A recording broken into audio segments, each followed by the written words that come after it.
Hey, beautiful people, and welcome back to another episode of the Good Up podcast. I am not your host for today's episode. This middle part bust down is your host for Indeed, this indeed. episode. She is And taking over. you're gonna see me touch it, you're gonna see me flip it, you're gonna see me do all kind of things because my hair has not been straight in oh my God, almost a year and a half. So we're gonna enjoy Mhm. this. We're gonna enjoy this moment, okay? Shout out to you not putting heat on your gorgeous Yeah, curls. no, I Because refuse your to. hair is long enough where you could have easily gotten a silk press and been giving, but Yeah, you no, protecting those curls, and that's what we came you for. know. So Yeah. I appreciate it. I told myself a long time ago the only way that my hair was going to go straight again was a wig, and a wig it shall be. So we are wigging it for this weekend. Before we get started on our segments, though, we have a guest in the room. Y'all have seen Hi. this lady on your internet spaces before. I have no doubt about it. But welcome, Roshini, to Good Hi, Up. nice to meet you. Thanks for having me. I'm so excited for you to be here. Awesome content creator from the Virgin Islands. Hey. Also, a former Miss Virgin Islands. Do I have that correct? Why do you know that? I know all the Yeah. things. Hey, Isa. She does all the I don't do my research. research. She leaves hmm no stone unturned. Yes, ma'am. Like- Many, many moons ago Oh, when I was wow. 19. Yeah, so we have a Wow. celebrity in a room out Period. here, but Period. also Glamazini's amazing platform. I have been watching your videos for a long time. A lot of the reaction videos used to have me out here cackling. So I cannot wait for us to get into this conversation. But welcome. We are so happy to have you. Deidre, how are you doing this week? Everything's a blur. I'm doing great. In my personal life, this is my last couple of days of unemployed degeneracy, so I'm just soaking it up.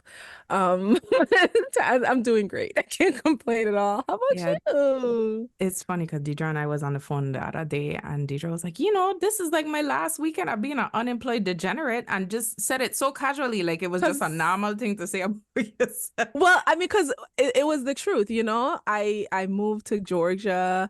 I spent the last 2 months. I've been here for 2 months now, and obviously I've been unemployed the whole time, and I've been enjoying it. I was like, Yeah. wow, unemployment is so fun. Like I love it here, and like I take morning naps. I love that shit. And then my dad is retired, so like we just be sleeping all the time. Like we You sleep. know what? But I love that for you.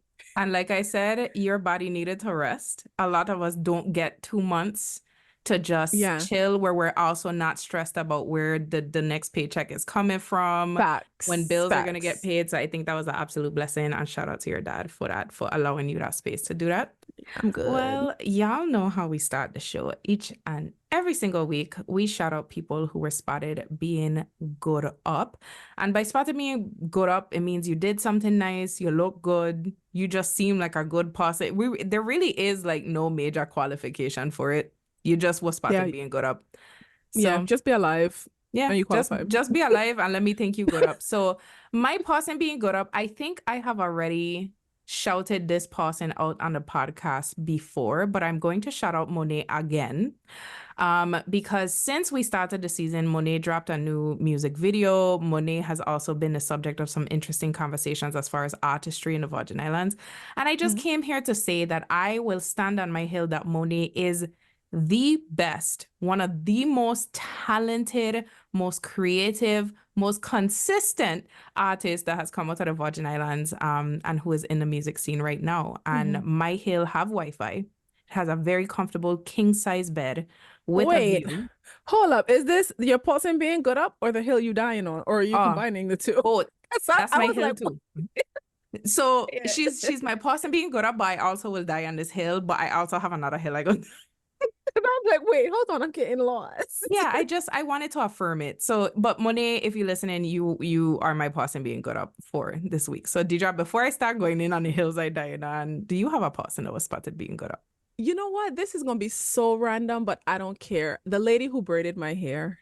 I went to this African salon here in Georgia, and it was such a great experience. It was so pleasant. I got my hair done over a month ago, and my braids are still fucking popping. Excuse my fr Actually, what am I talking about? We curse on here, but like my braids still lit, and I'm like, damn, like I usually take out braids kind of early, but I'm like, I'm not taking these shits out.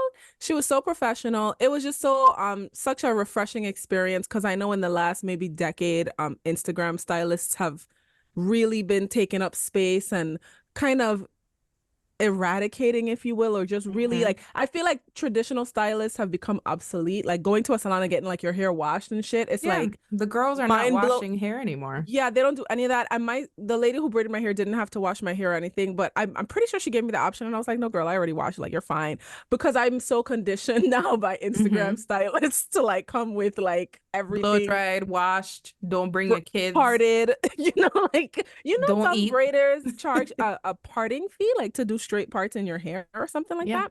I saw that like 2 years ago, and I was like, what? Like, how else you gonna braid my hair if you don't part it? But it's called Missy Braids. It's in Snellville.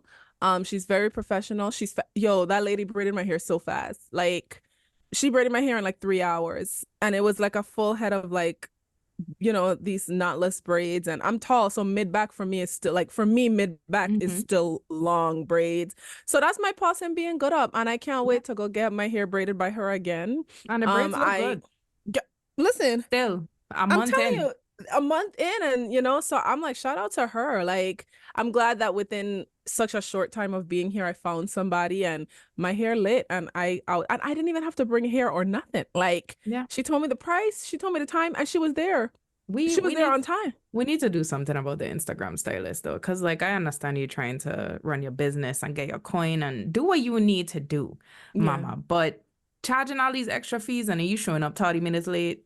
Yeah, and then the hey boo cancellations. Hey boo, like it's weird, but I had a great experience with her and her entire team. Like, everybody who was there is just so nice and respectful and professional. And it's sad that like something so basic is such a big deal, because like, you should be respectful and professional as a service provider. But these days, you don't go to them hair braiders and be afraid to even offend them. But I'm glad I don't have that experience. Shout out so that's to my person being good up. I also have a good braider, so shout out to you. I coming back soon. I promise. I coming back. That's my person being good up. Yeah, Roshini, do you have a person being good up?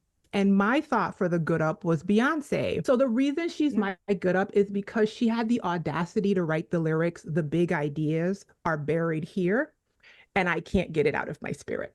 Like, when this week, the whole thing, it's had me in a chokehold in a way that I have to call her out, because she shows up in her art in a way that I am like speechless. So that's my good up. And specifically, like, that line of American Requiem is just ringing in my cranium.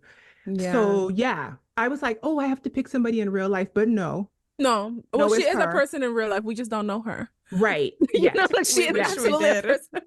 I mean, she low-key, we've all wondered, like, is she a figment of our imagination? Is she even human because she's so perfect? But yeah, she's real. She's legit, and she is absolutely a good person we could choose to be. I'm not going to lie to you. Until I saw Beyonce in concert, I did not think she was a real person. And even then, I'm gaslighting myself that was not a real experience. That they had a clone on the stage that was not the real Beyonce. Yeah, like, how is a human being able to do that shit? Like, how? I didn't go to the concert, but that's because I don't like big spaces with lots of people. I don't blame you. It was overwhelming.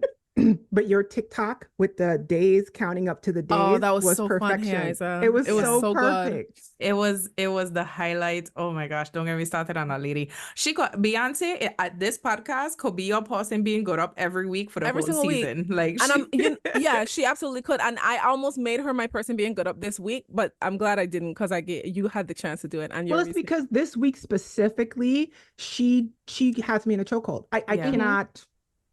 And it's not just that the music's good. The music's great. It's the lyrics and like the layers to some of this stuff. I'm telling you, American Requiem, Daughter, Beyonce is a special Let me tell y'all talent. something. I used to sit outside the club, back in the day, and listen to Pavarotti.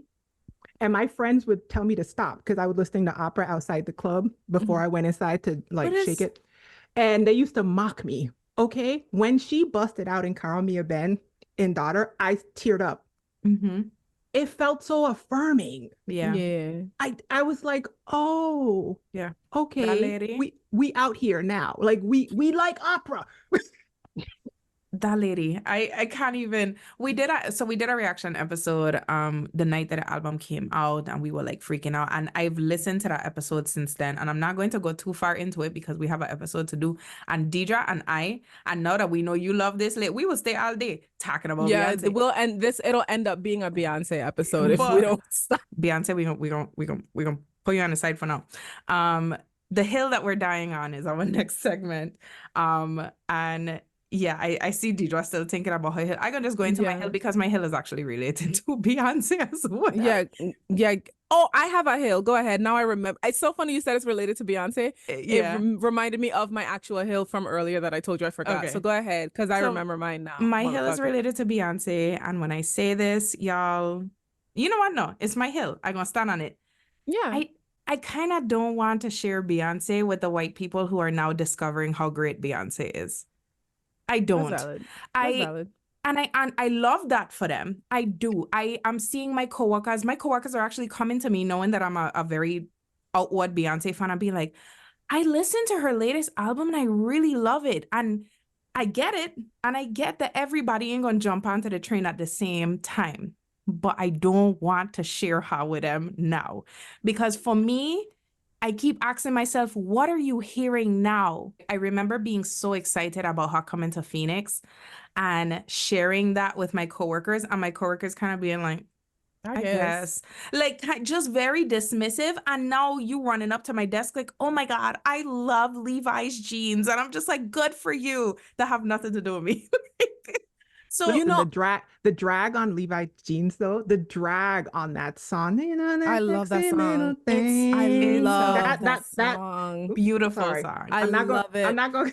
You know, I saw somebody, I forget the name of this guy. I think he's like a DJ or something. Mm-hmm. I don't know these people, but I came across a TikTok video and he was having a discussion about the new album, and he pretty much was saying like, anybody, especially Black people who don't like the album, it's because they don't like Black music like that. And the people he was talking to, it was kind of going over their heads. And he was like, she's pulling from Black music from back in the day. But Black people and our music has been put in a box for so long that when y'all think of Black music, you only think of like hip hop and R&B and things like that. And he's like, this whole album is Black as fuck.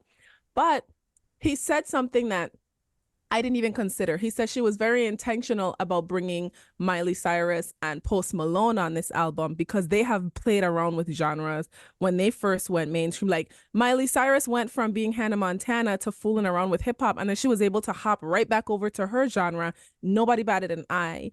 Post Malone, same thing. He came over, fooled around with hip hop, hopped right back over to where his people are. Nobody said anything. He's like, y'all don't think she purposefully featured them on her album for that reason? And I was like, damn, I didn't even think about that, but it's true. Like, it's true because she's genre bending and everybody's in an uproar. All of that, all of those layers, and knowing just the response to her is why now that people are hearing a sound that is familiar to them, I don't want to share her with them, right? And again, I know people listening are like, I wasn't going into Beyonce. Beyonce gonna be part of this podcast all the time. She's the hill you're dying on. It is what it is. Yeah. She's the hill that I'm dying on. A part of it is from what I know about white people, right? These are statistics and actual things that are true to white people.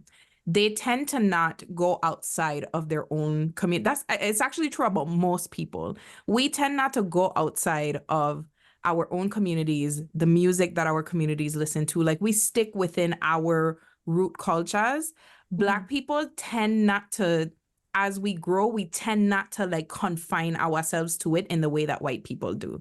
So now that white people are hearing a sound that is familiar to them, and they're like, okay, she put out an album I can like, but it's like, why didn't you try her before? Because I love Cowboy Carter, but I've seen Beyonce do phenomenal work before Cowboy Carter. So I say that all to say, enjoy her, white people. But if I have to fight you for the Cowboy Carter World Tour to get a ticket, I'm going to be really pissed off. So Beyonce, you need to do something about it. Wait, you think there's going to be a world tour for Cowboy Carter? If there is a concert and I have to fight through gangs of white people trying to get these tickets, I'm going to be upset because I didn't have to do that for Renaissance, okay? You didn't? No, Renaissance was in Phoenix. There is a larger Black community. Phoenix is majority white and majority Latinx. that stadium was packed full of Black people because we love Beyonce. So if I go to Phoenix again and it's not the same set of people, I'm gonna be fine. But anyway, that's the hill that I'm dying on. Enjoy Beyonce while you can, but I know that for the next album, you probably gonna leave again, and that's okay. So anyway, that was a lengthy hill. I apologize. Do either of you have a hill that you're dying on this week that you would like to throw out there? I have a hill. And I'm gonna jump on yours since it's related to Beyonce. I want to see y'all stop sexualizing Blue Ivy Carter, and I want to see y'all stop saying that she's dressed inappropriately because she's just tall. Leave that fucking girl alone. Every time Beyonce and her child pops out, people criticize the way that child is dressed. Blue Ivy Carter is dressed like a 12-year-old. Stop sexualizing a 12-year-old. Y'all are weird. The only people who find a child who's inappropriately dressed and highlighted are the people who are sexualizing those children. I don't see an inappropriately dressed person when I see Blue Ivy Carter. I see a 12-year-old girl who's tall.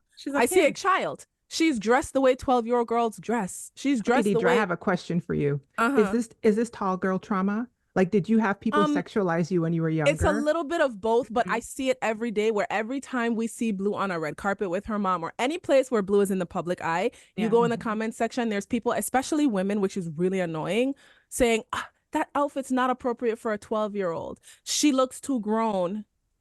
No, she doesn't. She's 12. She looked 12. The dress she wore, the dress for the Grammys that she had on, the little off the shoulder number, the girlies were so mad. They're like, why does she have cleavage? I'm like, that's how they dress all their girls for their little, what's the coming out party that the girls have, the Southern people be having?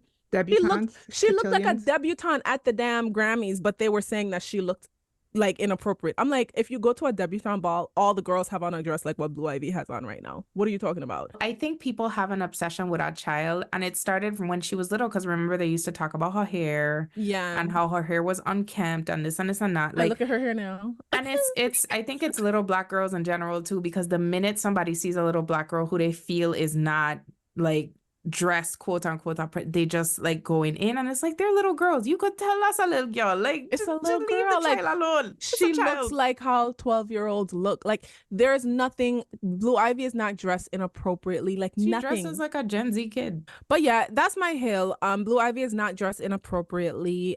She's not too grown. You're just weird and creepy, and you need to get help. So leave her alone.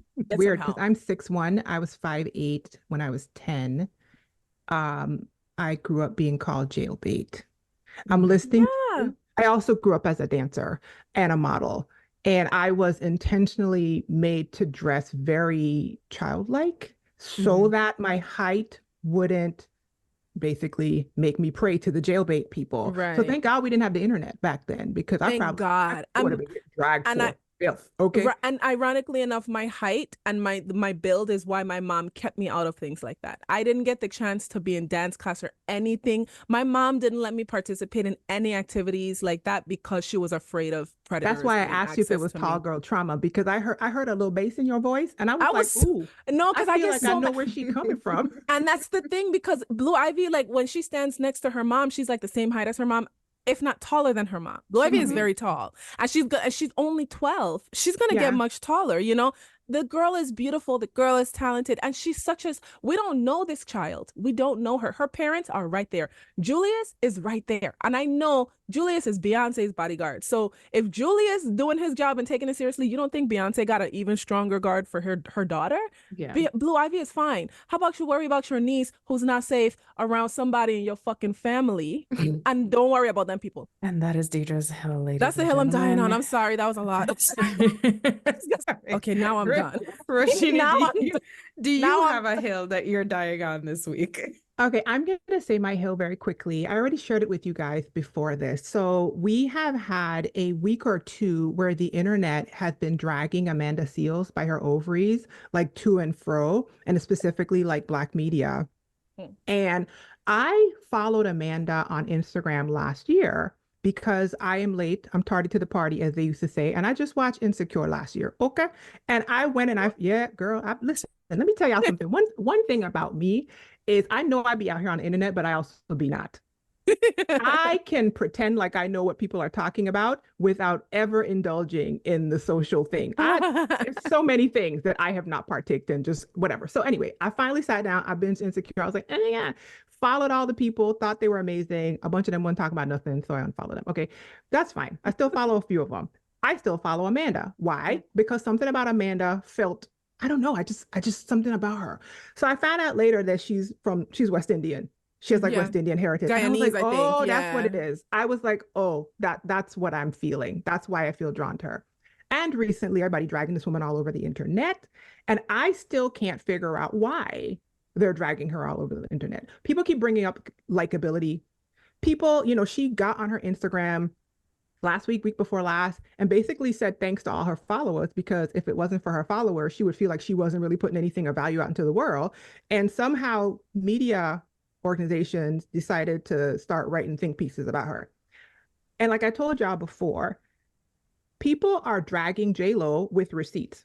Okay, so when you say something about J-Lo, people are coming with video, they're coming with imagery, to back up their claims. I am still waiting for people to tell me why Amanda's getting this treatment, besides the whole concept of likability. And that's such a complex thing, because all of us, especially the necessary voices in my head, can't always exist in the center of the bell curve of likability. Some people have to be on the outskirts. Those people do important work. And until somebody tells me that, like, I don't know, Amanda is like hiding kids in the basement, or like she told them their fish would die and the next day dead, or whatever the heck happened. She's like a psychopath. Did you get that reference? Like, listen, come on, like, give me something. But so far, all I keep seeing people say is they don't like her. They reference things. And in my mind, the few things people have referenced are subjective things. And I'm still trying to like get the receipt for the thing they said she said. Because when I put the video up on my page asking this question, she came in my comment section and she was responding to the people who were saying the things. And she was like, yeah, that didn't happen. No, that's not exactly how that went down. So the hill I'm gonna die on is, until somebody produces the fact that she's like hiding bodies in the basement, or she broke into their house and stole their like air fryer or something, I still like her. I think she's doing necessary work. Sometimes I do wish she would, for her own mental health, log off. Yes. And take a break. For sure. Because her personality is intense. It's passionate. And sometimes I want her to just like, girl, if I was her friend, I'd probably be like, sis, give me your phone. Yeah. Like all weekend. I need you to not. But I'm gonna die on the hill until somebody tells me anything besides, we don't like her. She know what she did. And all these vaguisms. Yeah. Unless they say she came back and took back the tip that her partner gave me because she thought it was too high. Have you seen those about J-Lo?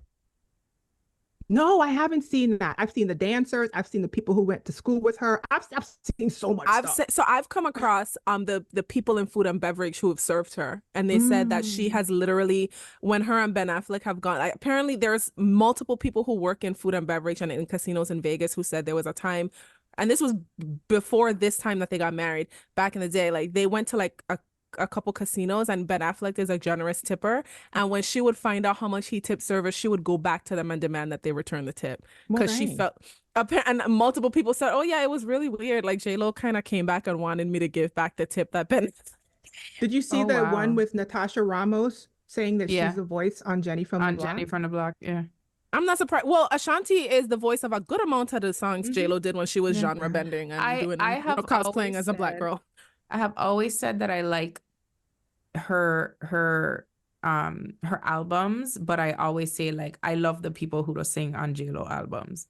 Like, I'm a big fan of the other women who sing J-Lo's music. Yeah. Like, I can't say I'm a fan of J-Lo. I like the music, but I know the music she's singing it. So yeah, Ashanti sang Ashanti. So there was a few songs of Ashanti's that J-Lo ended up getting, and the songs were supposed to. It was songs that Ashanti wrote. Ashanti was supposed to perform, and then they ended up just putting J-Lo on it. And then some. I think there was one in particular. Ashanti didn't find out until the song came out. Yeah. And apparently that's why A-Marie leaked. I think A-Marie leaked like one of her songs or something like that. So J-Lo's song "Get Right." Yeah. You notice the production is very similar to a lot of A-Marie's music. The one thing, One thing, yeah. So they were working with the same producer, and it might have been one thing or another one of Amerie's songs that she ended up leaking early because it was her song and they were trying to give it to J-Lo, and so she ended up leaking it. Otherwise, if she didn't do that, if she didn't like take that risk, J-Lo would have been performing her song. And then sure enough, Get Right came out soon after. Yeah. I was like, holy shit. But But it's always black women too. That's crazy to me. I mean that it was an industry practice, especially in the 2000s, and I think it's catching up to her now. But I do think, going back to Amanda Seales, that's that's a good hill to die on. I think on It's the a very good internet. hill. And this, before I say this, I would not apply this to cases where like people are actually being harmed. I tend to want to believe victims first. This is completely separate.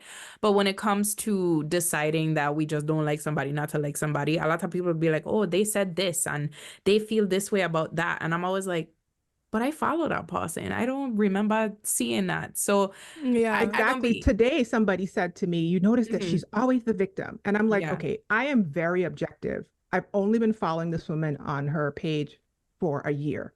I am constantly seeing her take accountability and constantly seeing her be like, okay, sorry about that. I came like, bump. So I'm like, in the past year, I don't see her only being the victim. So it's kind of hard for me to grasp why there's this tidal wave. Now, granted, I am not behind the scenes. I don't know what's going on in Hollywood. The woman might be back there being a therapist. I have no idea. Okay. Yeah. But so far, not with all this technology and all these recording devices, all I keep getting, like you said, I haven't heard anybody was harmed. I just keep getting something that sounds like her personality rubbed up against something wrong. That's like the essence of what I keep hearing. And I'm like, I could see that because she is intense and I could see how she might run off the road a bit.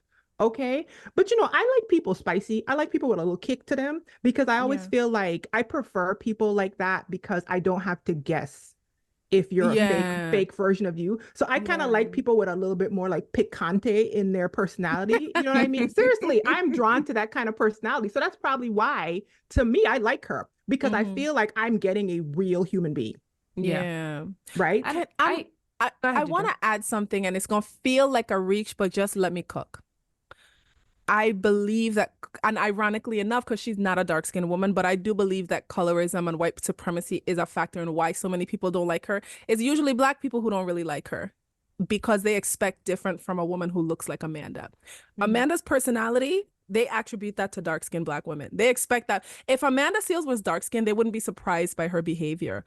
And they would just say, oh, that's just how she is. But because she's a preference and she doesn't behave the way they try to make it seem like preferences behave, it's just like, I just don't like her. She's just so, you know what I mean? Like, I don't know if that feels like a reach, but I think they expect differently from her. It's not a reach for me because I put up the video yesterday basically saying what I'm saying to you guys. Like, can y'all tell me what's good? Like, why everybody dragging Amanda? And a couple, 3 people on different platforms have said things like, she's a problematic biracial woman.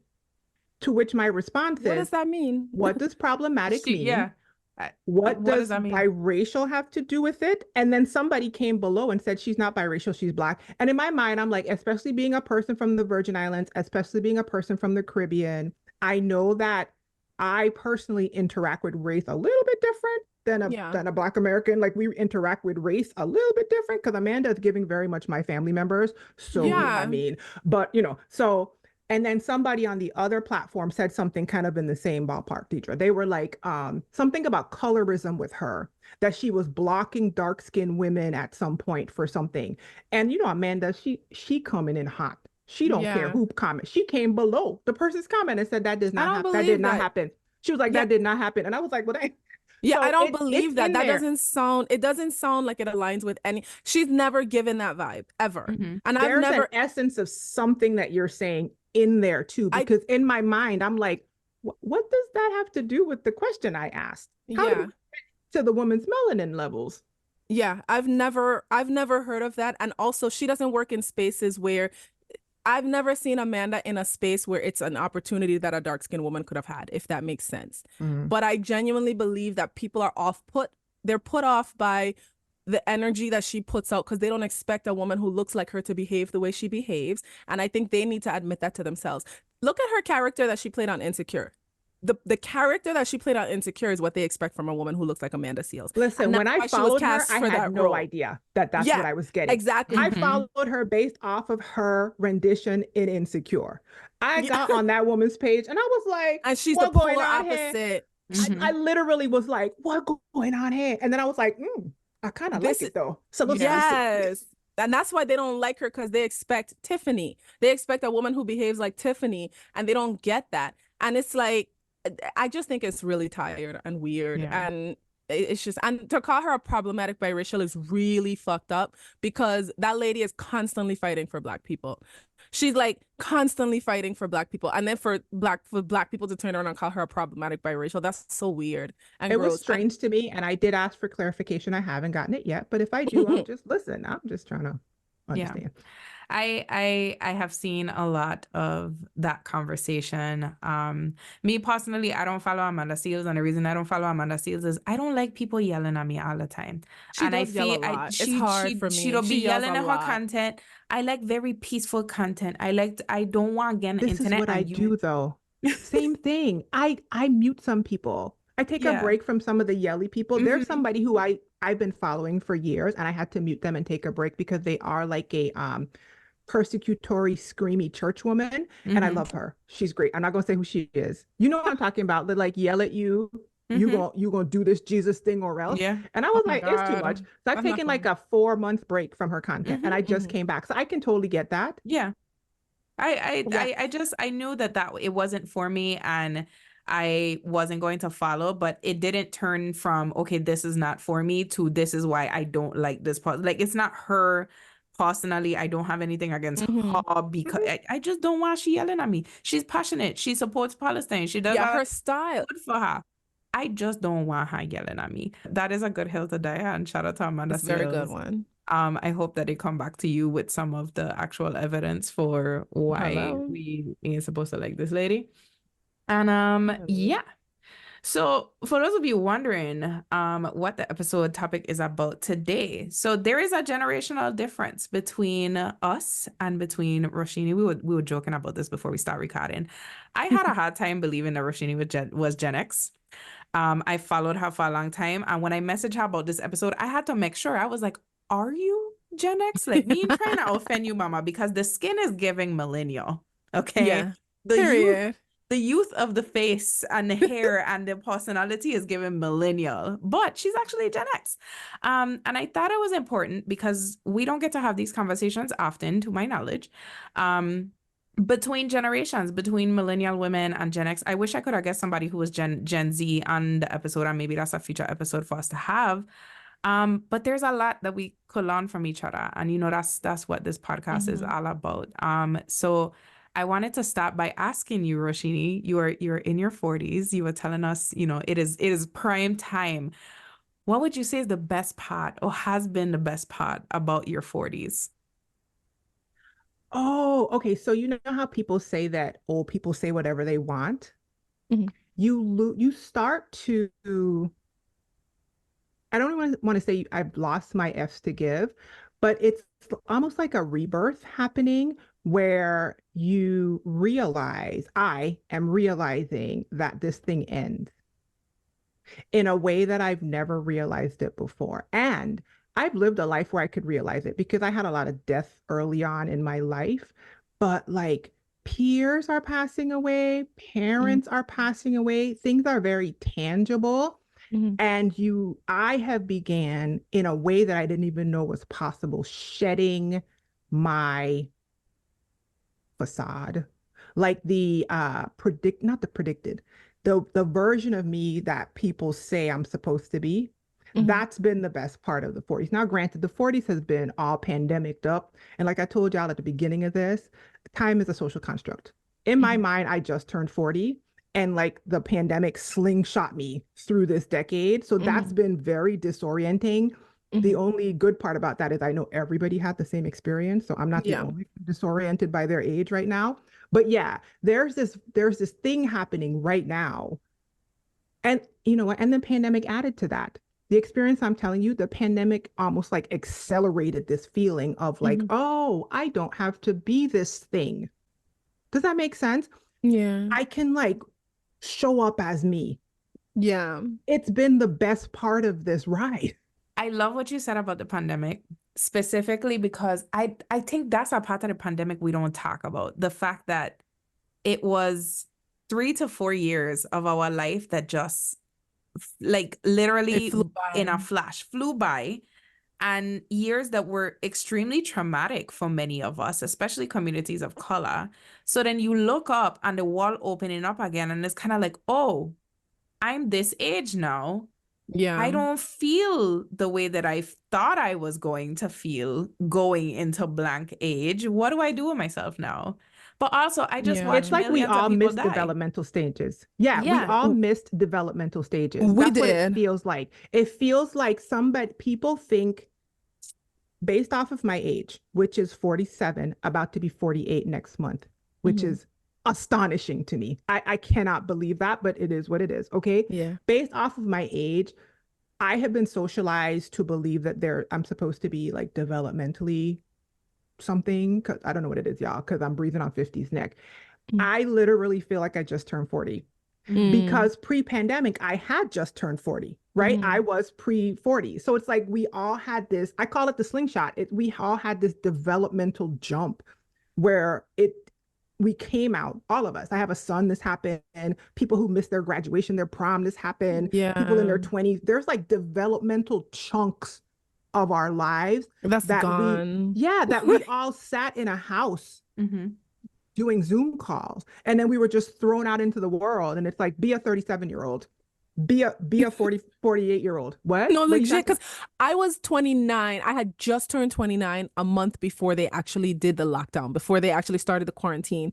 And then by the time everything opened back up, I was 31, turning 32. And I was like, how do I 30s? Like, how do I do that? Like, and now I'm 33 and I'm like, what do 33-year-olds do? Like, can somebody walk me through? Like, am I doing it right? Do I just like, what's happening here? You know, it's awkward and I'm just riding with it. Yeah.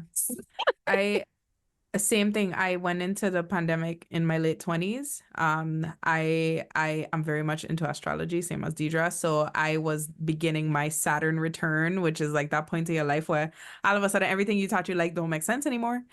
All of a sudden you're just like, who am I? What do I do? What do I care about? What do I like? So that starting when the pandemic happened, it's like I entered the pandemic, this like young late 20s. Yeah, I'm so excited about life. I want to be an influencer. I want to do this. And I came out married. I came out hating social media. I came out hating everything that I thought I used to like before I went into the pandemic. But I was just like, when did this happen? At what point during the last couple of years did I just wake up and everything different? All of a sudden I'm 30. What is going on? But it's good to know because I always tell people in their 20s that it's almost like as soon as you hit 30, them F's to give when I tell you somebody to walk in and be like, yeah, you need to pack these up right now because you don't care about all of this stuff anymore. I think I still care about certain things, but definitely I don't feel as attached to who society wants me to be as I used to be. And I look forward to getting to my 40s and truly being like, yeah, fuck that. I don't care. And you know what else? It's interesting you're saying that because I'm sitting here thinking, okay, so technically because I'm Gen X, I was raised by boomers, right? So the ability to release the who I was supposed to be messaging is harder when you were raised by boomers who are still very adherent to the who you were supposed to be messaging, and they really indoctrinated it into you. So listening to you, what I was thinking was yours is kind of accelerated, right? Because my generation, at least the people like me in my generation, because there's a spectrum in Gen X that I've experienced and that I was telling you guys about before the call, where some Gen Xers are kind of like mini boomers. I call them boomer light. Is that what you call it? Yeah. I call the older Gen X or just the Gen Xers like, who are still very like who are holding on to those boomer ideologies. I call them boomer light. Yeah, they still work in the system trying to get their prizes. And I'll be like, y'all, release it. And then there's people like me. I'm kind of like, seriously, you be like, relax. I love that. Y'all relax. You talking about? We off that now. You know what I mean? And then there's people like me that you said, like I'm kind of like cosplaying millennial. Like people are like, wait, you're what? You're so Just don't progressive. say Zennial because it's never like I can't stand when people say Zennial. I'm Really? like, Why not? because it's not real. Like, I it's know, but never none of it going is to real. happen. None of Like, it, none of it is real. Everybody has a cute name except Gen X. Y'all realize that? Silent generation, boomers, millennials, which is I think technically Gen Gen X is Y, lit. I feel like Gen right? X sounds good, I'm but saying, but you know, millennials is technically Gen Y, right? I'm Yeah. lit over here. Gen Z, people call them Zoomers. We don't have no, Oh, Zoomers. we don't have no cute. Ain't nobody gave us no little cute name. They Because I always feel throwing us like out with the. X sounds so I think official. X is X so just sounds dope. mysterious, Yeah. like Gen X. Is that X what you're sound saying? lit. That's what I'm saying. Is I'm that? like, X sound lit. Like, if I was a Oh, Gen okay. X, I'll be like, bitch, I'm Gen X. The Oh, fuck? okay. Like, So what that's you what I talking should be. to? Like, Well, Gen we don't. X, bitch. I don't know if you see online. I actually agree with this. A lot of times when the conversations are happening with generations, we don't be. We not only are we forgotten, we don't even be trying to be in the conversation. We just Can be I be like listening. honest? God bless I y'all. can always tell a Gen Xer because they're the one who is usually bashing another generation. Oh, these younger kids are always doing, and it's like Really? And I always every think those are boomers. I can always tell when Gen X enters the chat because they're like But you know dragging what? some other generation. That They might sometimes be be the dragging the boomers too. that might be the Gen Xers that Roshini is talking about that have that Boomer like light. the boomer lights, the ones that still Okay. want to hold on to that, like, oh, we did it the right way. Like we're and Okay. something that you said that I think is interesting is so a lot of the elder millennials, so millennials in like early 90s, mid to late 80s, were also raised by boomers, right? But Mhm. something, I don't know what changed within our parents when they start to get to the late 80s, early 90s, that like we still had that boomer upbringing. They still were very much like, go to school, get your education, build a house. And we were like, with what money? So I don't know what changed, but there's so much similarities in that like boomer upbringing between the two You know what I think it is? generations. You know, families where there's like 3 or more children and the youngest is kind of the forgotten one. It's like by the time boomers were having their younger kids who are millennials, they were tired. They like, girl, just don't die. Like, you know, like they were leaving it up to their older children to raise the younger children. So technically, yeah, you were raised by a boomer parent, but your Gen X sibling is probably who did a lot of the heavy lifting. You know, like because your older sibling who's like 10 years older than you probably had a little bit more in the pot than your parent who was tired as hell and sick of the bullshit. That's super interesting. So why do you think there's that difference, Roshini, between the folks who still have that attachment to boomer ideology versus the ones that kind of have let go a bit more and have like opened themselves up to just life and how life to walk? Okay. Before we were started recording, I said to you guys that I am a very atypical Gen Xer. So I'm going to have to answer this question from speculation and not necessarily from lived experience. Because if you go on YouTube right now, I have been talking about mental health topics out here on the internet for a decade and a half. I am a very atypical Gen Xer. Like I've been out here. Okay. Welcome to the rest of y'all who have finally showed up in the chat. Okay. But she been out here. Okay. With nobody else. So I'm going to guess that for observationally, my guess would be that let me think of how do I explain this? So let's go to a whole different thing. Let's forget generations by age. Let's think about privileges. Okay. So you know how in the conversation of people that are in a privileged position, people who are in a non-privileged position, right? The people who are in the privileged position have to typically give up some of their uniqueness, identifying markers so that they can earn their prizes of privilege, whether it comes to gender, whether it comes to race, right? So people always talk about how whiteness kind of removes your cultural underpinning so you can get all of these prizes, right? Men, the patriarchy takes away their ability to emote, teaches them how to, right? So that they can get whatever. I'm not going to say it's the same thing, but it's kind of a similar thing. It's like society when boomers and some Gen X people were growing up made promises to them and sacrifices were made to be able to get the prizes that those promises were supposed to give them, right? Yeah. So in my mind, whenever a person has contorted themselves or shaved or broken pieces of themselves off, knowingly or unknowingly, because a lot of it is subconscious, because that's basically what everybody else was doing. Okay. Yeah. There is an adherence to this. It is very difficult to let go of. And now the American dream is supposed to give me XYZ. And now I am at a certain age and you owe me blah, blah, blah. Because when I was at your younger age, I gave the older generation all of these things. I sacrificed myself, right? I didn't do this and that and the other, because when it became my turn, you're supposed to give it to me. Yeah. That's what I think it is. So there is it's hard to realize that, like, the system that you've been operating in, that's not the system no more. Like, the system done changed up underneath you. And I think that, let's go to a different parallel. I think that's why you see a lot of men nowadays really upset, because they're like, the system I've been operating in said that if I, do XYZ, being in this position, I get this. Yeah. That's what I think it is. And so a lot of times when I listen to people go on and on about it, it is very much like they sacrificed, they gave it to the generation before them. Now, what's wrong with you? Like, you're supposed to do this for me. I am owed these things.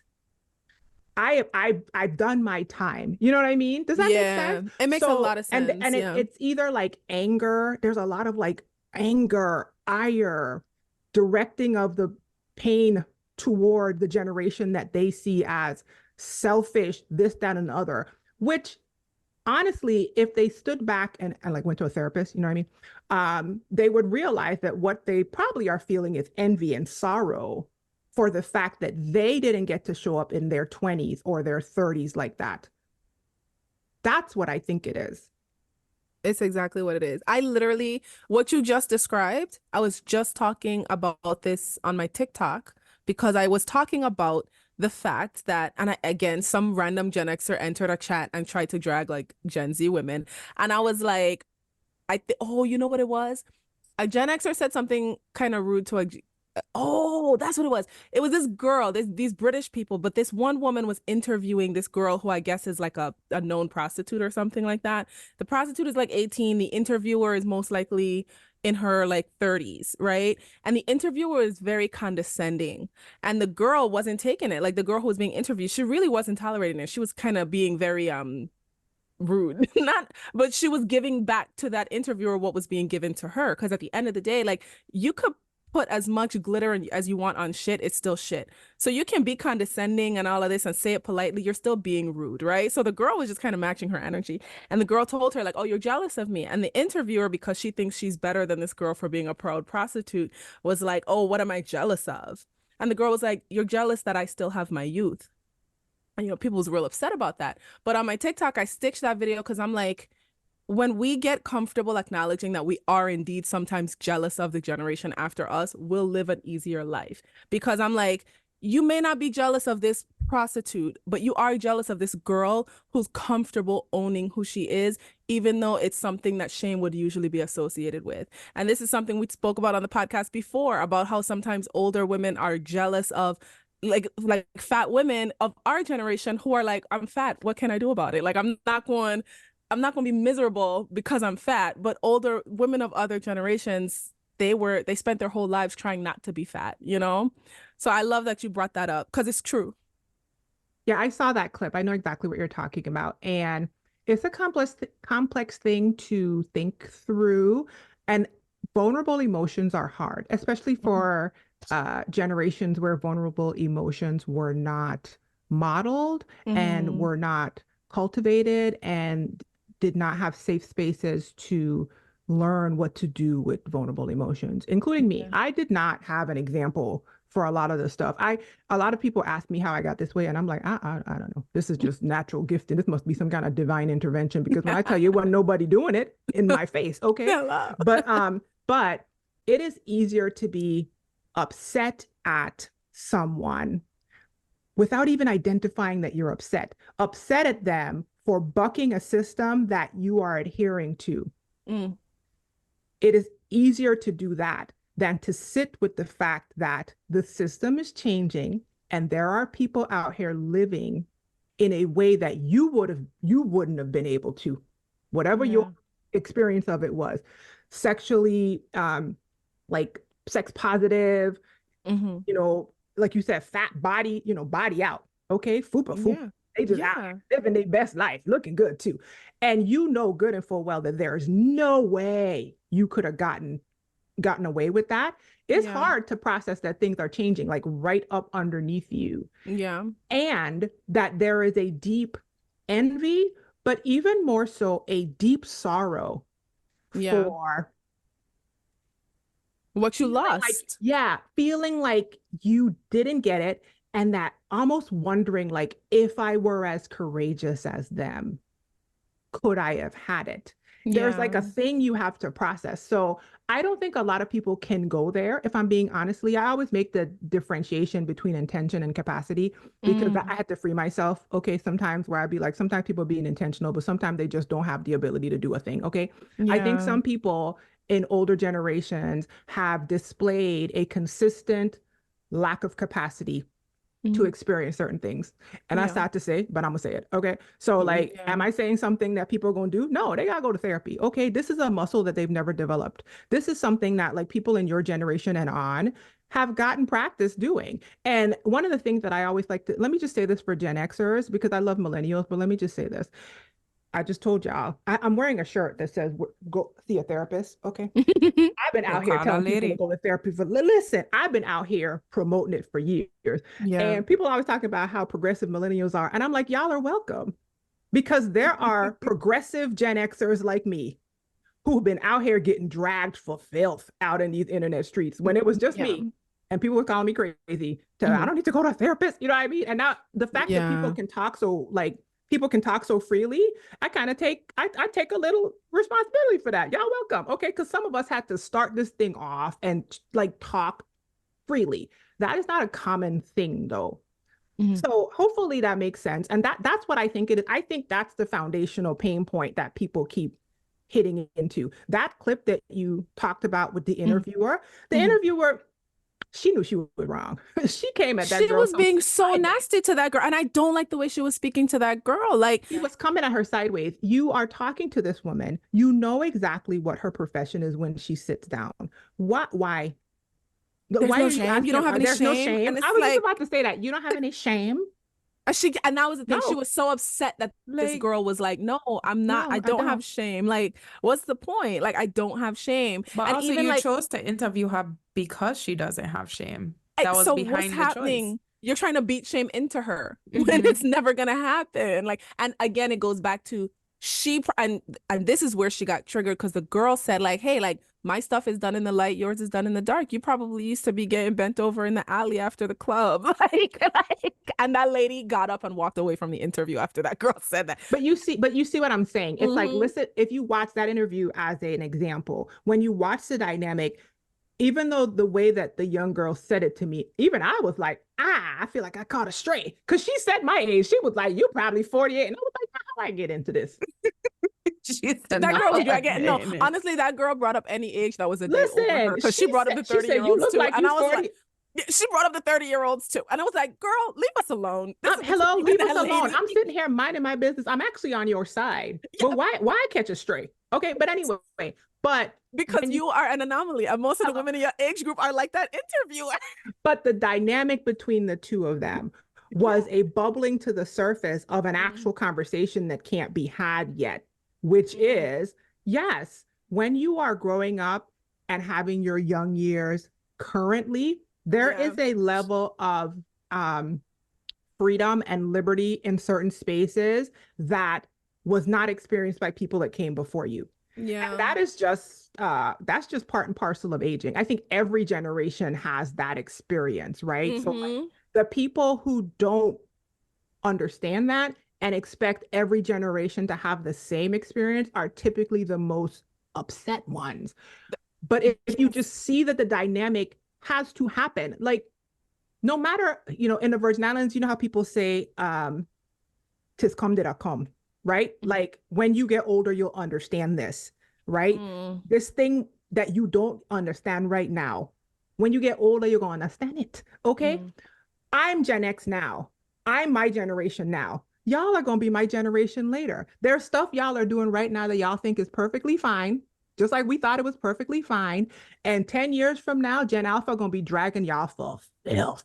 Okay? It's just what happens. That's what I'm saying. The thing, it is what happens. I don't know. I feel like the difference though, and this just could be like just me. I feel like the difference is that, and at the very least, I'll leave that with boomers. Boomers want things to be exactly the same as it was when they were our age. You know what I mean? Some boomers are really still thinking that it's possible for any old married couple to just buy a house. And it's like, it's not the way it was when you were our age, you know, whereas we know that things constantly change, and there's going to be something that's not socially acceptable, right? Like, because even now, just certain jokes, like the blatant homophobia that was just outside, right? Like how common it was to drag somebody for being trans or whatever back in the day. And now we're like, you literally cannot say that. Like, what is wrong with you? There's going to be something of ours that we're totally fine with. It's going to shock you too, because like I have that happen sometimes and I'll be like, okay, that makes sense now. But like back in the day, that sounded right to me. That's fascinating. There was something you just said and I was just thinking, oh, that's what I was going to say. I think what you just said about boomers being more rigid and subsequent generations being more flexible has to do with the fact that our neurological systems have had to deal with the pace of things changing so much quicker than they did. Okay. So so now I'm about to get real nerdy. Okay. So like me less, y'all even more, all generations beyond you even more. We grew up changing fast. Our brains are like saturated in fast-paced changes, right? Somebody could be one thing in 1 year and 3 years later, they're an entirely different human being. And that is normative to the generations, depending on how young they are. Whereas when you were older, you were a thing and you were just that thing. That like, so true. I think that part of that is just, like I said, intention, willfulness, versus capacity. That's how I like to release people sometimes and be like, okay, I'm not about to have a fight with you over something that you are literally incapable of doing. Like your brain does not do this. And this is frustrating. I'm going to go talk to somebody that has more neurological flexibility. That has it's like going to a boxing match with somebody that don't have hands. Like, how am I going to have a boxing match? I'm trying to have a conversation with you and your conversation does not include a foundational part of how I operate in this world, which is fluidity, which is flexibility. Seriously. So like the younger people are, the more they are used to that possibility existing is almost what I've observed. And therefore it isn't as rigid of an experience. And I think that's why you end up having these conversations that feel like you're talking to a brick wall with some people. And then it feels like you're talking to somebody that can actually absorb. I have seen people saying Gen X things on the internet and I don't do it. So I don't, whatever. But I have learned things that people have brought up that I thought were perfectly fine. And the way that I consume it, like the way I experience it when I stumble upon those things is really, let me figure, I never thought about that. And I'll be on TikTok like, let me see what this person's saying. Well, now that they said it that way, I guess that does make sense. I can't believe we used to be saying that. So like, that's how I experience it. Probably because I'm a little bit less rigid. I'm a little bit more willing to be like, man, we used to really be tripping back in the day. It's amazing any of us are sane. You know what I mean? Yeah. I'm so glad that the conversation went here. It's so interesting because I was going to ask that question about, you know, why do you think there's this disconnect, or where do you see the biggest disconnect between our generations? And I think you made an important point about how boomers and Gen X kind of have to adjust to things changing very quickly in a world, like compared to how you had it before. Like things weren't changing quite as quickly, whereas like millennials, Gen Z, Gen Alpha, things are changed every day. Bridges collapsing, like just things just falling apart around us. And for us, it's kind of like I think millennials less so, but Gen Z is fascinating to watch how literally everything could be on fire and they'll just be like, well, anyway, let me dance to this TikTok. Well, no, so they're so far removed because of how much millennials went through. Because when you, in like a decade alone, millennials have witnessed so many calamities. And that's why Gen Z is so desensitized to it. We've just kind of just embraced like, yeah, some crazy shit gonna happen again. Like, but that's why Gen Z is so desensitized because 9/11, was that Columbine shooting? Is that what it's called? Mhm. There have been so many like really, and then school shootings became even more like, so Gen Z is that generation who was like hiding under the desk every other month because of a Yeah. school shooting. Like, But so I think it's a part of wild. it too is that millennials grew up, even with the things that were happening, we grew up with a certain level, a certain ability to disconnect from those things for a portion of our life. Whereas Gen Z, their entire life, their basis of connection is the It's because of internet. the internet, It because of has TikTok. defined, how they consume information. So for them, they're seeing craziness every day, whether it's happening to them personally or not. Millennials, we had a little bit of a break from it, and then we jump into it kind And of we into got our more. adulthood. Yeah. But I think for me, so I think when it comes to Gen X and millennials, and I will say I have not had a whole lot of interaction, I will say, with people who are defined as Gen X. I haven't actually been able to like talk and like build friendships Really? with women who are Gen X, and I will say why. I think that for me, a lot of my experiences with Gen X women have been very dismissive, have been very, a lot of the conversations that are kind of take on that like boomer view on things. And I've kind of just been like, like The little girl you? Because a a lot of little Gen X bit. women like to little girl me. And it's like, okay, girl.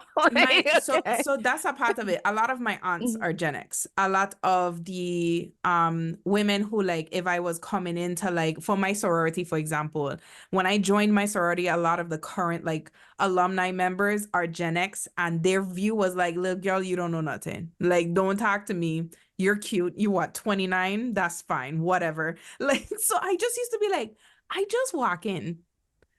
What did I do to you? Like, so I was always, I guess I've always been curious, like, why, what is happening between our two generations, specifically among the women, where there's that, like, little girl, don't talk to me, like, you don't know nothing about life yet. And millennials are like, actually, I do, because everything on fire, and that was my childhood. Like, like, And I'm also so, not 10 years old anymore. I've been an adult for long enough to know yeah, something, you know? yeah. Like, So It's hard for me to answer this too, but my guess would be so when I was growing up, children were seen and not heard, mhm. yeah. Yeah. right? And it goes along with what I was saying to you guys earlier about so if I'm a child and I quiet myself and I silence myself, when I become an adult, I get to do the silencing, right? It's part of the social contract that I didn't even know I was signing. It's just like what I grew up doing. So in my mind, I don't talk now. And then when I hit a certain milestone in my life, I get to be the main thing and you zip it. So because things have changed and you don't zip it, now I need to tell you to zip it. Does You that know what? make sense? But I also think because I think the thing that's interesting is like, I don't even know how to word it, but it's I don't know if maybe I don't know how to say it. Like, we're both adults. You're just an older adult. So why do I have to zip it? You know, not Because you, but just like the general. It's no, like but I that's what I'm telling you. Yeah. But and listen, I'm trying to tell you because this part I kind of understand because I did grow up with the whole like zip your face lady. Because you want me to be honest, because you're not an adult And that's to the person talking to you. That's what I'm trying to say to you. You are right. not because they're looking at you thinking exactly what they said. Hey, like look, they're not mincing words with you. They're literally looking at you thinking, can I make it plain? I'm gonna tell you exactly what they're thinking. They're thinking you think you're an adult, but you ain't did nothing yet. Wait till you get to this age and you'll look back at that age and be like, girl, please. That's what they're thinking. And that's why you're Yeah. getting that energy. Because they're literally thinking, I know you think you're an adult, and I thought I was an adult at that age too, but so zip it. That's what they're thinking. Yeah, And we know that's what they're thinking. yeah. Like, we figured that out a long time ago, but the reality is I feel like that attitude is rooted in patriarchy because I don't think men treat each other that way. No, I I'm think not saying it's men, right. I'm saying that's yeah, the energy you're because getting. when I observe older men and younger men, they fool around a little bit, but I don't see older men disrespect younger men the way older women tend to disrespect younger women. Like that, 'cause to me, that's disrespectful. Like, yes, you obviously have lived more, you've lived longer, but how about instead of trying to silence those that are younger than you and pushing them aside, maybe embrace them and That, you know what, but give them you're something going at softer it, to land into. you're going at it from a vantage point that is not what my generation was taught or modeled. So That's valid. you're saying, right? So, and I'm That's trying valid. to go into this space to give you like purview. You're saying it, assuming that your purview is what they grew up saturated in. And what they And that's grew up true. saturated in is zip it. Why are you talking in my face, little person? You ain't supposed to be in this conversation. You're not supposed to have no thoughts. You're not supposed to have a unique opinion on nothing. Zip it. So when you come in talking about, I'm an adult, in their mind, what you are getting is exactly what you are feeling. Now, I'm not saying that what you are describing, Deidre, is not like a wonderful way to listen. I'm not saying that's not a better option. I'm telling you that it is very much fruit off of, like you said, the patriarchy tree, fruit off of the ageism, White fruit off of the supremacy. like, Yeah. this is what we learn. Why are you talking in my face like that? Especially the respect your elders, like root, like that. I respect my elders. How you coming in here acting like you my peer?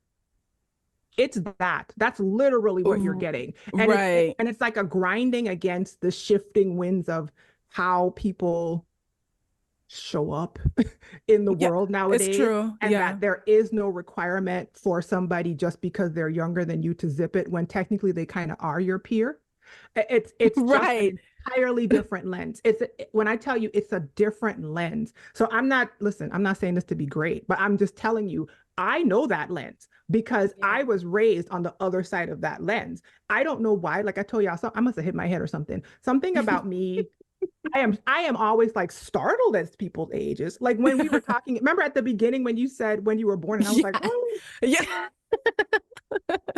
That's more my experience. Like, what? Yeah. I graduated from high school. That's more my experience. And then then my brain goes, okay, well, they're an adult and I just go on with my day. Right. I don't have a lot of therefore now I need to talk down to these two because I'm the oldest one. I'm the most mature one on this podcast. I'm gonna come in here on your podcast and take over because I grew on and I was cheering. I don't have that, but it exists. You know, I mean, like it exists. Yeah. The minute you went into that voice, I just heard aunties like. Were you traumatized? That's what I'm saying, because you know good and full well that if somebody came in here and the minute y'all said how old you were, this my podcast, no. Yeah. While you're talking, seriously, this is my podcast now. Like, but you know the irony, right? Right. And that's how it's been, and that's the thing that's making it. And I think that's why. And I'm gonna speak on this, not only because obviously I'm a millennial and I've engaged with enough Gen Xers to have had the experience, but also astrologically, that's why the biggest headbutting comes between Gen Xers and millennials, because Gen Xers Gen X is the last generation to do what they're taught to do. Millennial is the first generation to observe what's not working and say, hey, this ain't working. And Gen X is like, you don't know anything. You're a child. And we're like, yeah, I'm a child, but I see enough and I've been taught enough to know that this isn't working. Gen Z and those after are the ones that are going to actually put into action what we say isn't working. They're the ones who, because like me, because I remember what it feels like and I still experience it, because I know what it feels like to have an older woman dismiss me, I choose to not do that to younger women. I'm only 33, but guess what? A 23-year-old enters the room and wants to say something. I'm not going to be like, girl, you don't know shit. You're only 23. I'm going to say, girl, enjoy being 23. Before you know it, you're going to be 33. And you're going to laugh at some of the decisions you made at 23, as opposed to telling her, you're not an adult. You don't know anything. You know what I mean? Like, I choose to take the opposite approach of, rather than doing what was done to me, I'm going to do what I wish was done for me. And that's what a lot of millennials are choosing to do. And it's beautiful. And there are Gen Xers like you who realize like, oh shit, yeah, like that's not cool. Like it's kind of fucked up, or, you know, and then there are still some who insist on holding on to it. And that's okay too. Shout out to the nursing homes that are going to take them in 30 years. It's so horrible. See, the funny thing is, like I told you, when you just described millennials, that's me. What you just described is me, which is why I'm always like, oh, I guess I am Gen X. You are Gen X. Like literally what you just said, I was like, that's how I feel. Like, I don't like the fact that I was always feeling silenced because of my age. So when I grew up, I made a conscious decision not to do that. Like literally what you just said. And that's the thing, because generally that's not what most Gen X women do. And that's the experience that tends to come with it. Definitely, you're right. And what I just described to you absolutely exists. So you're kind of not imagining that. And I will say this, I don't think it's intentional in the sense of, I shouldn't say intentional. Let's change that word. I don't think it's conscious. That's the word I'm going to choose. Yeah. I think it is an unconscious way of showing up based off of what was modeled. And they think that the social contract still exists. Yeah. And they don't understand why you don't know it don't exist. That's why you're getting all of this spice. Yeah. Like, why are you talking to me like that? You're younger than me. You are a child. You know what I mean? Like, they're just like, this contract exists. You are operating in some way that is not supposed to be happening. Let me put you in your place. Exactly. And unfortunately, I mean, not to sound horrible, you're gonna encounter that in some people. Oh, I do encounter it, and I laugh. Yeah, you have to figure out how much of your peace and how much of your effort and labor you want to have with a person who is either being intentionally harming to you or just lacks the capacity. When I tell you, when you figure out that, when you look at a person and you think, oh, it's just not there, it'll just give you so much peace. You just be like, okay, well, I'm free now. Okay. I'm free. It's true. It's true. I agree. And it goes back to your original point, because those women who dismiss younger women, it's because they just took it and they didn't say anything. They made that sacrifice. They upheld their end of the agreement. Now they're like, well, it's time for me to reap the rewards. Now I'm gonna silence y'all. And that's a big part of why, like, if you go on Gen X TikTok, they be mad as hell. Why? Because they're supposed to be able to little girl us, because they were little girls and they just took it. And now it's like these little girls won't get in line, and it's like, we're not gonna get in line because you didn't deserve that either. Like, you didn't deserve for the women before you to silence you.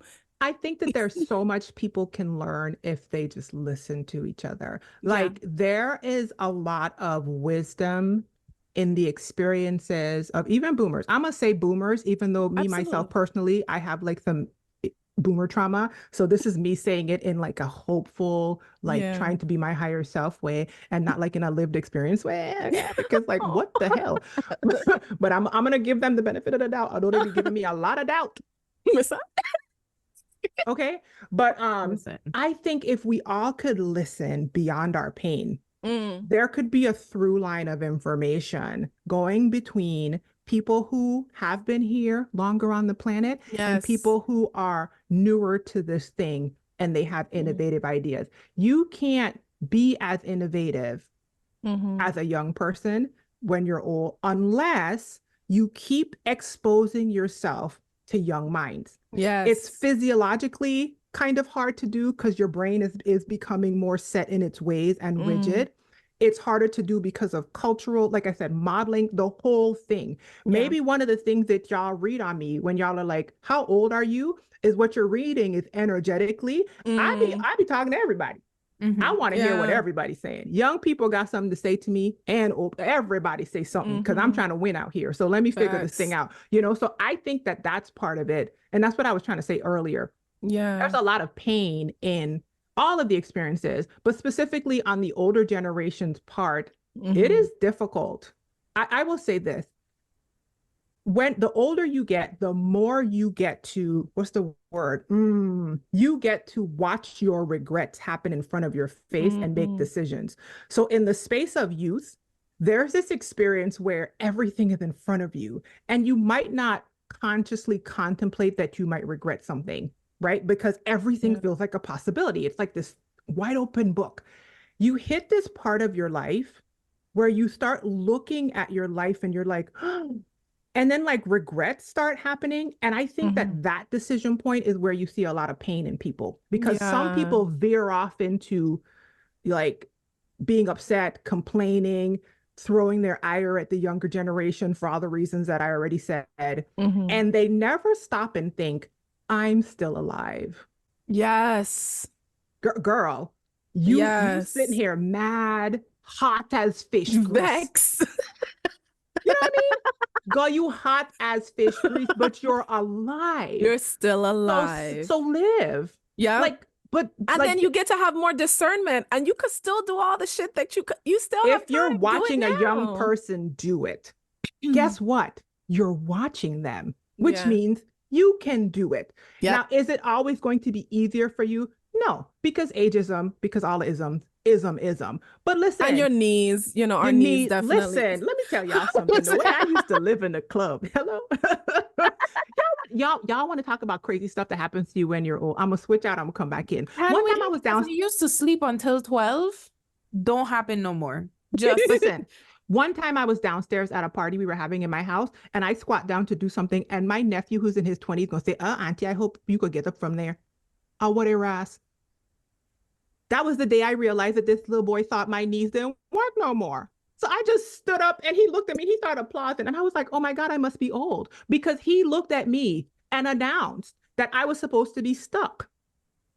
I'm mad at him because there was a time I would have been stuck. What a ass. 2 years ago, I would have been stuck. I turned 30 and my knees just said, I'm done. listen. And I had to start working out consistently so that my knees could come back to me. Y'all don't want it like I wanted it, because mine went out at 33. Knees and ankles both went out because I hurt myself. I'm a former dancer, ballet, modern jazz, and tap, Zumba. Threw everything out, had to relearn basically how to walk again. Yeah. But what I was not about to do is live a life where I can't drop it like it's hot and wear heels. So I did all the physical therapy. Y'all didn't want it like I wanted it. Okay. I told you I got it back. I told you when I got it back, baby. Like, I turned 30 and my knee said bye. And I was like, what? And then I got like really like more consistent with my fitness. And now it's like, you got to be intentional. Yeah, absolutely. I So when he said that, like, I was offended. I was actually offended. Well, actually I was shocked, because I was like, how old does this child think I am? But at the same time, I was offended, because I was like, oh. For me, that was wild. And keep in mind, like early 30s, right? For me, it was when I went on Twitter and I saw someone that was like, yeah, the 30-year-olds out here, da da da da, and everybody was like, yeah, the old people. I was like, wait, I was like, how old are y'all? And then I think I said something about graduating high school in 2011, which when I say that to a Gen Xer, they're just like, oh, you're such a baby. You're so cute. When I say 2011 to a Gen Zer, you would swear I used to wear powder wigs and ride horses. Like, but y'all, let me tell y'all something. Do you see that? It gets worse. I'm sorry. I believe it. I'm trying to tell you, that's why, okay, we're going to go back to the serious conversation now. That's why people on this end of the experience have so much pain, because you feel exactly the same. Society starts telling you what category you are in. So what you just what you just said was exactly the experience. Imagine that intensified. So you think you skipping along living your life and you are young, fresh 20-something-year-old, because the pandemic you ain't figured out yet that the pandemic don't throw you up in your 30s and you ain't know, right? Okay. And people are out here telling you you're old, and you just like, say what girl, it gets 10 times worse. I have gotten, last year or the year before, I stopped getting like you're pretty compliments online, and it started turning into, how old are you? Oh my God, I hope I look like that when I get to be your age. There's no way you could be in your 40s. Whoa, you look amazing for your age. And I remember sitting there and being like, when did that happen? That's wild. I don't know what's going on. I don't know if it's because people get access to the internet even younger, but even like, I'm only 33 and I have to remind people online, like 33 is not old. Like I was just commenting on some thread on TikTok and I mentioned my son, and this girl was like, you look 17. And I'm like, no, I don't, first of all. But I was like, thank you. Like, but I'm like, 17 is a stretch, but I'm like, I'm 33. And she's like, what? Tell me your secrets. I'm like, girl, 33 is not old. Like, what secrets? 33-year-olds don't have crow's feet and shit. Like you, but think about it, you guys. That's happening on this end even more. Of course. So it's going to be, I shouldn't say this, I don't know what it's going to be your experience. You might not, at that point, you might have zero F's to give. You might not even hear these heifers, but you just be minding your business, living your life, posting content, doing what you're doing. And people are just, you're old. And you're just like, what's going on? Like if the conversation about you starts changing, you are like recategorized without your consent. You don't even know what just happened to you. And if you look at it from that way, if I'm being honest, that probably pisses a lot of people off. So they have to Yeah. have some place to send their ire. And so it's kind of like circling back what we said Yeah. about the conversation where like the ire Yeah. goes to the people that are youthful and they're wasting their youth. That's what they feel like. If I had Yeah. your youth, you know how people say youth is wasted on the young? Yeah. Because you'd be like, seriously? They Yeah. out here living their life freely and I had to sacrifice everything. And now all of a sudden, 7 people told me I was old this week when all I was Yeah. doing was just posting up a recipe. You know what I mean? Right. Like, Yeah. right? It becomes agitating to people and they have to, what I wish would happen is that they would process it. That's what I wish would happen. At least, let me say this. What I intentionally do is I process it because it is happening. Yeah. Because I am turning 48. That is not an imagination. Okay. I am in my, like you were saying earlier, I thought I am in my 5th decade. That's so fire. I'm not starting my 5th decade Yeah, at 50. you're in it. Yeah. I'm ending my 5th decade. That alone, I had to sit one day and be like, yeah. what is going on? And then you start thinking about like my father passed in his 70s. That's not that far from me. Like your brain starts being like, whoa, what's going on? Right. And then people start saying it to you. And if you don't have a solid sense of self and a way that you choose to show up in the world, you can get upset. You can start lashing out at people. You can implode. You can get depressed. Right. What I wish people would do is figure out a way to healthily process that experience, which is a lived experience that you will have. And like I said, choose to live. Choose to live. People, that's the thing I've decided I'm not doing. People just stop. They just stop. They spiral out. They get sad, mad, and they get old and decrepit. Shout out to Mercury so this is hilarious. retrograde. Right. Shout out to the Mercury retrograde. This is the first time this has ever happened on the show. I have been having the worst weekend ever when it comes to luck and technology too. So we could just It's happening in Aries. moving. It's happening in Aries. I'm just saying. So yeah, I mean, just for the sake of like connection, and I don't want to push my luck, I'm actually going to have us wrap up here. But I want us to finish with this. So you're a millennial, you share with Gen X. If you're Gen X, you're sharing with a millennial. What is something that you feel you have to express to that generation, if you could? Just one thing you want to share. Take your eyes off of other people and live your life, including my generation. Stop looking at us. Whether we're annoying or not, who cares? Let us figure out our own thing. Whether boomers are annoying or not, who cares? This thing is short. This thing is short. And this thing is shorter than you think it is, baby. I'm trying to tell you, get to living. Like, not in the figurative, woo-woo way. Like literally put on some hyper focus on the life you would like to experience and go create it. Yeah. And stop listening to anybody that's telling you anything else, because people are going to tell you other things because they can only see life through the lens they live through. And if they live through a limited lens, they're going to limit you, right? Yeah. Have you ever heard the saying when it says, first they call you crazy, then they call you for advice? Yes. Okay. It's going to be all kind of people calling you crazy when you decide to go live your life, because a lot of people have not lived theirs, but you're never going to regret doing it. I have not seen anybody who made that choice regret it, whether they made the choice in their teens, their 20s, their 30s, their 40s, their 50s, their 60s, or their 70s. That's what I would say. I don't necessarily look back at people you guys age with envy in like a vitriol type of way. But what I look back on it as is, oh, I wish I could get them to understand what I'm saying. Girl, go do it. It's like you wish you could impart into somebody like what you're feeling, because this thing is like a vapor and it moves so fast that like, just go is what I would say. So hopefully I got that out, and like stop listening to everyone else. They are going to see it through their lens. And one of the things I say on my platform all the time that people seem to love, so I will say it here, is check the tree before you pick the fruit. Okay. I like that. If a person has not created what you want in that area and their lips are flapping, giving you advice. Check the tree Facts. before you pick the fruit, boo-boo, because there's a lot of people out here telling you theories and telling you what they think was supposed to work and trying to indoctrinate you in old ways that don't work no more and that don't bear no fruit. You don't have to Yeah. tell people you ain't taking their fruit from them.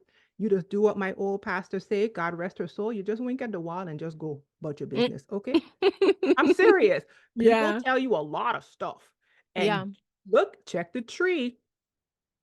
If they ain't made it, they have not created it, then they are not able to tell you how to create that thing.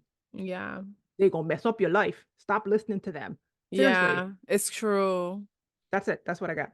It's true. You know what? What I would say would be the same thing, but like like for especially for like Gen Xers who are more like the Gen Xers that we were talking about, you deserved better.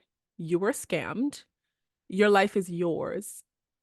It's not too late to just let go of everything you were conditioned to think you're supposed to be.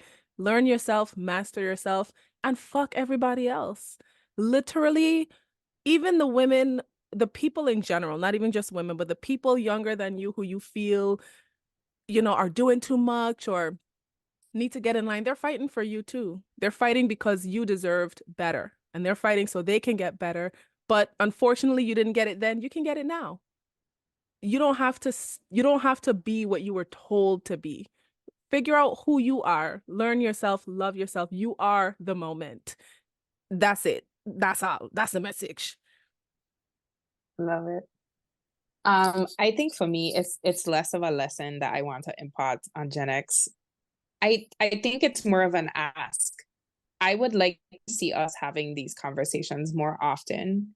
I think that we could have saved ourselves a lot of pain if we chose to approach our relationships from a place of I want better for you versus I am better than you or I know more than you. I like millennials. Yeah, we may have figured it out in terms of society being a scam, but we still have a lot to learn from the generations before us. And if we continue acting like we don't, we are going to turn into those exact same people that we don't want to be. And same thing with Gen X. Like I love when we could come into a room and I can learn from you. And I wish that we could get past that like initial power struggle and power dynamic that tends to stop those conversations from happening before they even start. So this is for all of us. If you are not talking to people younger and you are really getting to know them for who they are and how they're living life, you should be. Roshini said it earlier. She talks to people of all ages all the time, and you could see it in the way that she lives her life. Like, yeah, I want that for all of us. And that's the whole purpose of this episode, is that we don't talk to each other as often as we probably should, and we need to be, because there's so much that we could be learning from each other. So that's the other hill I dying on, is we need to be talking to each other more often. Yeah. But yeah, I am so grateful for this conversation.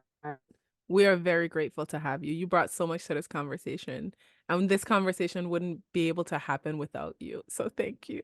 Thanks for having me, you guys. Thanks for finally meeting Hey Isa in person and as opposed to like all up in each other's comment section. And thanks for meeting you, Deidre.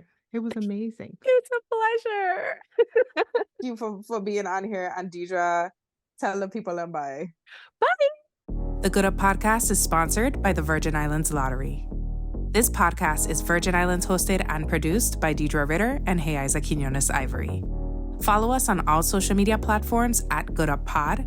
Join the VIP section over at patreon.com/gooduppodcast and get access to exclusive bonus content, or visit our website and read more about our episodes at goodupvi.com. This season of the Good Up Podcast is proud to be sponsored by Empath Psychological Services, The Blend Collective, and Greater Changes.